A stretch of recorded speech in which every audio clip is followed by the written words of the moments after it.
मैं संतोष सेनी आपको। आज नवरात्रे हैं, शुरू हो गए, तो नवरात्रा की पूजा पाठ सबने पाटा बैठाया है माता जी का। वो माता जी का पाटा बैठाते हैं तो अपने को दुर्गा सप्तशती भी सुननी चाहिए। 9 दिन तक दुर्गा सप्तशती सुनते हैं तो माता जी बहुत प्रसन्न होती है, अपने दुख खत्म करती है। और माता जी के जो कवच होता है उनको सुनने से और अपने को बहुत विश्वास रहता है अपने मन में। और औरतों को जब माता जी के कवच और माता जी के सारे पाठ वाठ सुनने से मन में विश्वास बना रहता है कि अपने कोई तो है, माता जी अपना साथ देगी। इसलिए माता जी के लिए कवच सुनना चाहिए, उनके पाठ सुनने चाहिए। नवरात्रों में कैसे भी टाइम निकाल कर माता जी के लिए कुछ न कुछ माता जी की भक्ति करनी चाहिए। इसीलिए अपने हिंदुओं के नवरात्रों का बहुत महत्व होता है।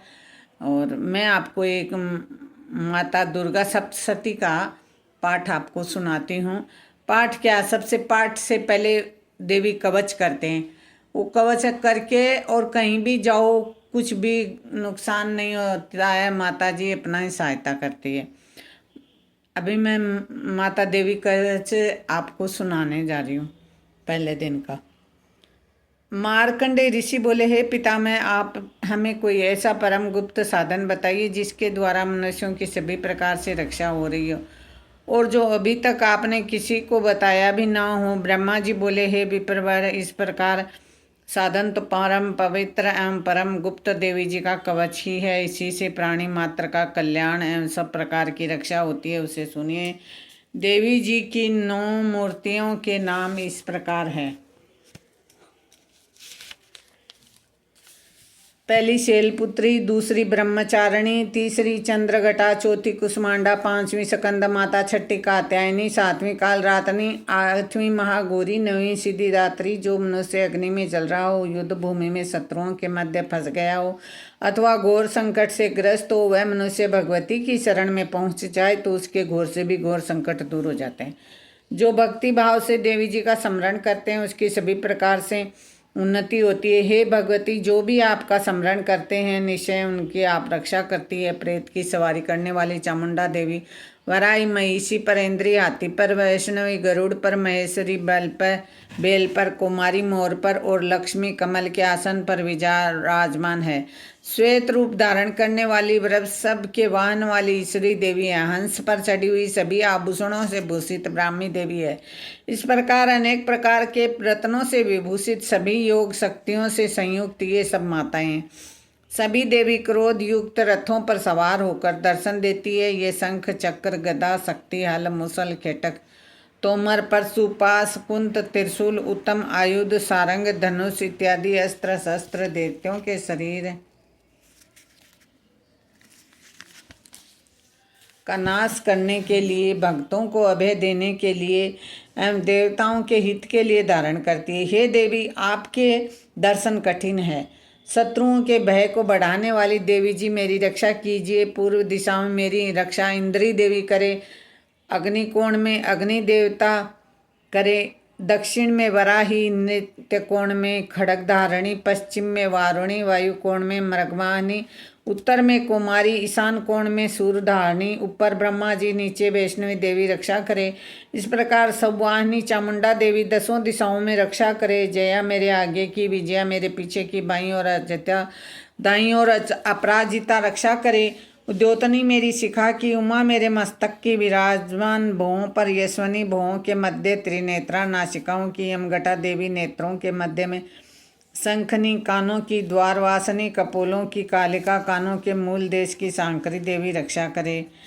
नासिका की सुगंधा, ऊपर के होठ से चर्चिका, नीचे के होठ की अमृत कला एवं जीवा की सरस्वती देवी रक्षा करे। दांतों की कौमारी, कंठ की चंडिका, गले की चित्रघंटा, तालु प्रदेश की महामाया रक्षा करे। चिंबुक की कामाक्षी, वाणी की सर्वमंगला, गिरवा की भद्रकाली, पृष्ठ अस्थियों की धनुर्देवी रक्षा करे। कंठ के बाहर भाग की नील गिरवा, कंठ नलिका की नलकुबरी, दोनों कंधों की खंगनी एवं मेरे भुजाओं की व्रजधारणी रक्षा करे। दोनों हाथ की दंदनी, अंगुलियों की अंबिका, नाखूनों की सुलेश्वरी कुलेश्वरी रक्षा करे। स्तनों की महादेवी, मन की शोक विनाशनी, हृदय की ललिता देवी, उदर की शूल धारणी रक्षा करे। नाभि की कामनी गुप्त इंद्रिय की गुहेश्वरी, लिंग की पुतकामनी, गुदा की महिषवाहिनी रक्षा करे।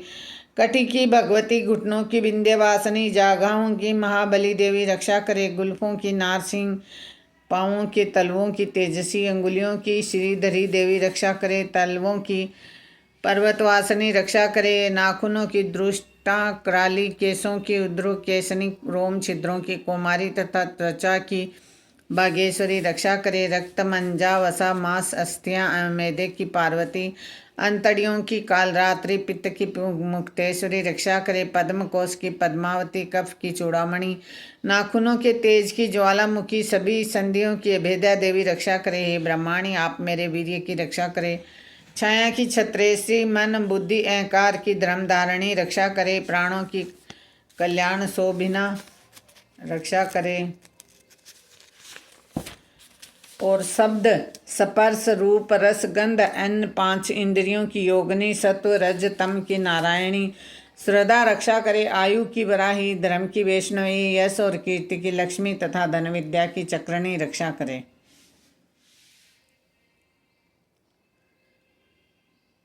इंद्राणी मेरे गोत्र की चंडिका, मेरे पशुओं की महालक्ष्मी, मेरे पुत्रों की भैरवी भार्या की रक्षा करे। मेरे पथ की सुपथा, मार्ग की छमेकरी, राजा के दरबार में राजलक्ष्मी, उन सभी दिशाओं में स्थिर होकर विजया मेरी रक्षा करे। जो भी स्थान कवच में नहीं आए और जो अर्चित है, उन स्थानों की पाप नाशनी जयंती देवी रक्षा करे। मनुष्य यदि अपना मंगल चाहता है तो एक कदम भी कवच कहीं न जाए। कवच से नित्य रक्षित मनुष्य जहाँ जहाँ भी जाता है वहीं उसे धन का लाभ तथा सभी कामनाओं की सिद्धि प्राप्ति होती है।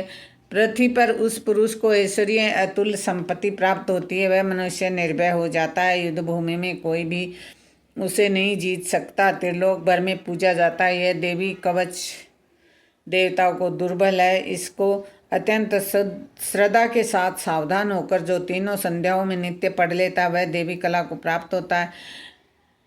देवी कला उसी को प्राप्त होती है। कोई भी उसे तीनों लोकों में पराजित नहीं कर सकता। उसे अकाल मृत्यु नहीं आती।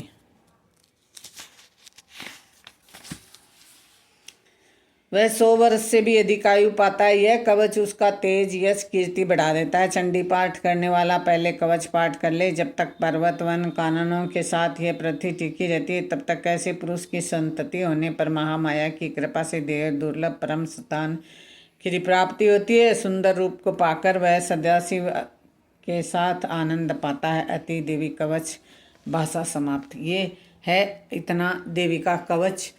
अगर इसको अपन करके और अपने घर से निकलें कवच का पाठ करके माता के हाथ जोड़ के, तो कोई भी काम असफल नहीं होगा। कभी अब किसी की हार नहीं होगी। जय देवी माता। अब अगला स्रोत पढ़ रही हूँ मैं, उसको आप याद करना।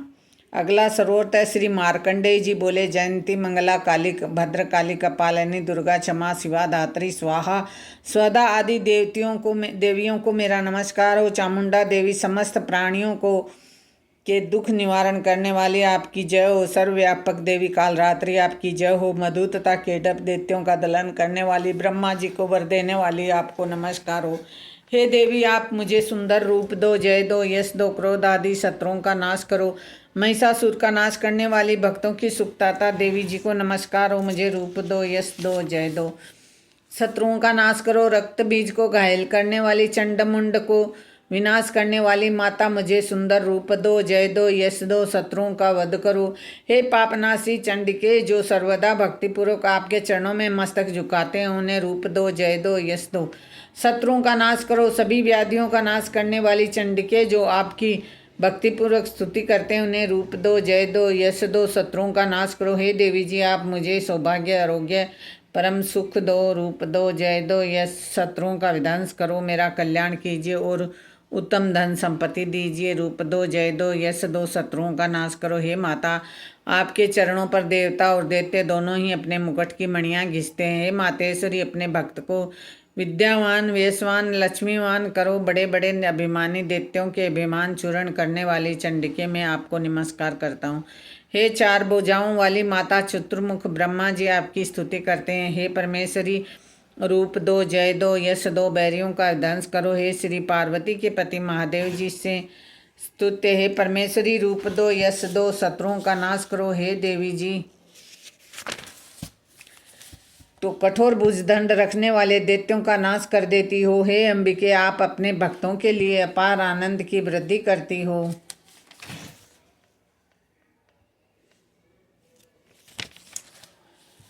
हे अंबिके, आप अपने भक्तों के लिए अपार आनंद की वृद्धि करती हो। मुझे रूप दो, यश दो, शत्रुओं का नाश करो। हे मातेश्वरी, आप मुझे वह पत्नी प्रदान करो जो मेरी इच्छाओं के अनुकूल हो, इस भयानक संसार रूपी समुद्र से मुझे तारने वाली हो। उत्तम कुल में उत्पन्न हो, जो पुरुष इस स्त्रोत का पाठ करके महास्रोत के किल्लक का पाठ करता है, वह सप्तशती के पाठ के जप से मिलने वाले वर एवं श्रेष्ठ संपदा के फल को प्राप्त कर लेता है। इति श्री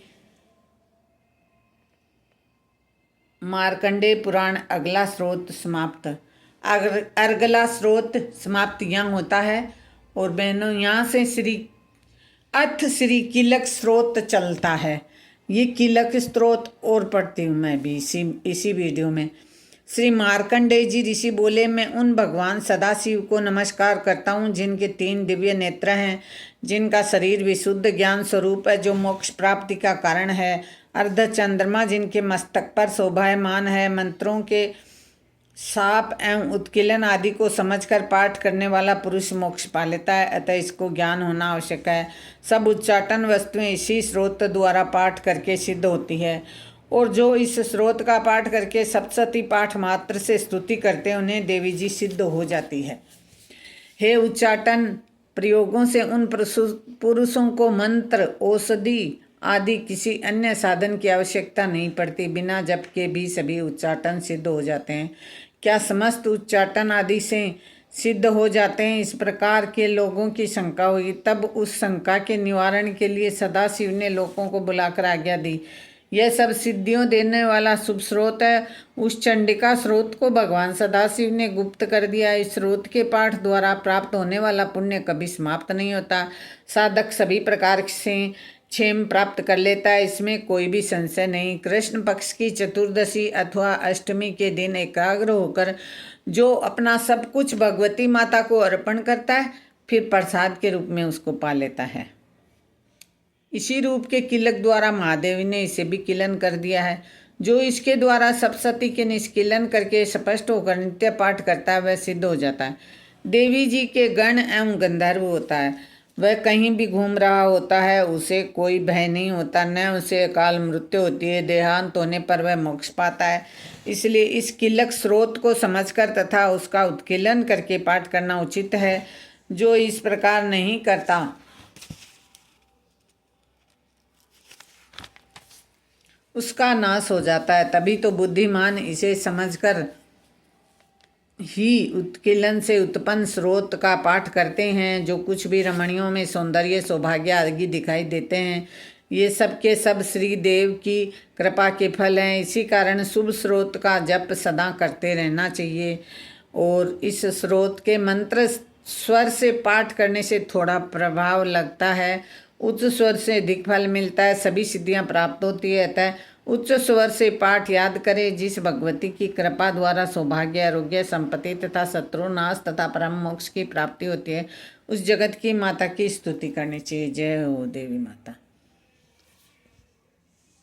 आज मैं ये इतना ही बता रही हूँ, और इसके बाद में सप्तशती का पहला अध्याय शुरू करूँगी, वो आप सुनना फिर बाद में।